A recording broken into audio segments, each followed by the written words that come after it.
And we continue learning Mesilas Yesharim Yomi, concluding another incredible week of Musar learning together. This Artscroll program is certainly life-altering, as many people have commented. And just to add on, yes, there are works in what's going to be after Mesilas Yesharim. Of course, you can chazara Mesilas Yesharim the rest of your life.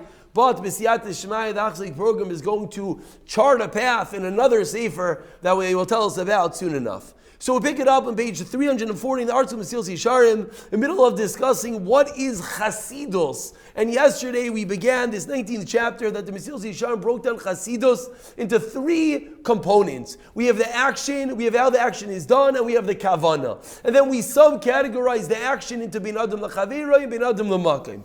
So now page 340 says the Ramchal, HaChelik HaRishon Shabarishan U'Maiseh Bin Adam L'Makim. The first part of the first section of Chasidus, we'll call it 1A and 1B, is the action between Bein Adam L'Makim, between man and God. And what does this mean? This means fulfilling all the mitzvahs with all their diktukim, even the parts that are not necessarily part of the simple reading of the mitzvah.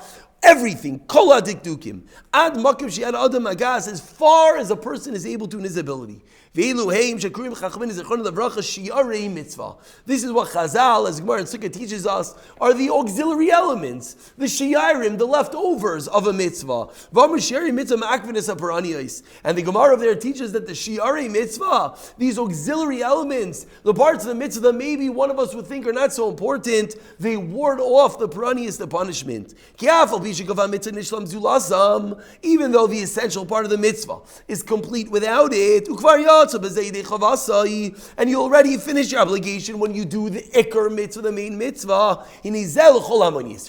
That's for the rest of Klal Yisrael. Chasidim, the Hachzik Yidin, those who are trying to learn a little bit more each and every day, a bit more Mesilas Yesharim, and are holding in the 19th chapter. Who would have thought we came to a place to learn about Chasidus? Of course we're not holding there, but we're trying a little bit to tap into. What is Chasidus? We want to increase the completion of the mitzvah, and that's what wards off punishment. Continues Ramchal 1b, the part of the mitzvah to man and his friend, and its essence is incredible in the hatava, in that which it gives off, the benevolence. That a person should always find ways to be mative, to do good to Hashem's children and not harm them. And that's threefold. In your actions, your guf, your mama, in your possessions, ubenefesh, and your soul in emotional matters. So says Ramchal, let's go further. So middle of 1b. 1b, he just taught us, is dependent upon three entities that man has to serve his friends with. Guf, manfan, and nefesh. Now each one of those three entities we're going to further clarify and categorize. By guf, what does that mean? Again, we're in the middle of learning the first part of Chasidus, which is in the Maisa, in the action. 1A in the action was Bein Adam L'Amakim, the actions between man and God, which are mitzvahs. 1B we're learning is actions between man and his friend, which we're learning are three subcategories, which are the way that you act towards your friend with guf, mammon, and nefesh. So it says the Ramchal, what does it mean by guf? You help everyone as much as you can. And you lay in their load. This is the Mishnah Navos. You should hold all the burden of your friend. If a friend gets hurt, and you could help him or prevent it, you want to help each and every person. That's by guf. Number 2 is bamamoin, the actions with your possessions, your mom and that what does Chasidus say? To help a friend as much as you can afford, whether he asks or not. You have an extra $5 and you know he could use it, you give it to him. And to prevent damages as much as you can.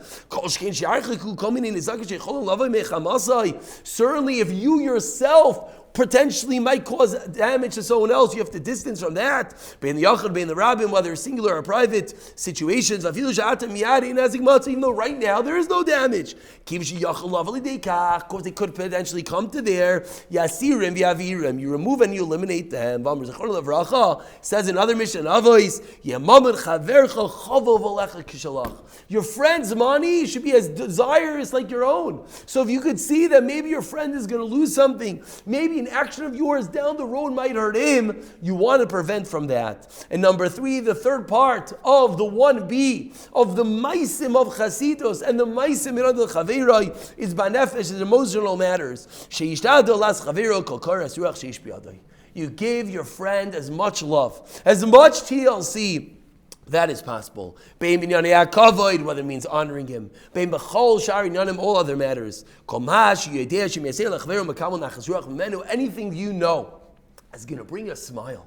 It's going to lighten your friend's heart. He's going to be happy with you. Mitzvahs chasidus hu. You're right. There's no real obligation, but chasidus dictates to do it. Kol shekein shlo yisarenu b'shem yitzar klal. Of course, not to pain him. Yeah, and finally, we conclude today's shir that the Ramchal says, the sum of all of this, the sum of 1B, of the Maisim Ein Adam L'Chaveira is what? Gemilos Chasadim. Asher Fligu Chacham Zechron Levach B'Shifach Chavesinu Ba. The Chazal have praised it and spoken about its obligation. U'Chalzeh Redifas HaShalom, including this, is to pursue, not just to want shalom and peace, to pursue and go crazy to ensure peace. Shu'atava Kloli is Bein Kol Adam L'Chaverai, which is the all-encompassing goodwill between man and his friend. And we will pick up from here in the next year, B'Siyata D'Shmaya, in which we'll continue delving deeper into each and every parts of the Chasidus. And I think we all could comment on ourselves that even though Chasidus is a very lofty and high level, we're slowly seeing that there are parts of Chasidus. Whether it's the smile to the friend, whether it's giving an extra few dollars, whether it's even in the maisim that we do to ensure a little bit more of Chasidus. So we'll pick up from here next week. B'siyata D'Shmaya.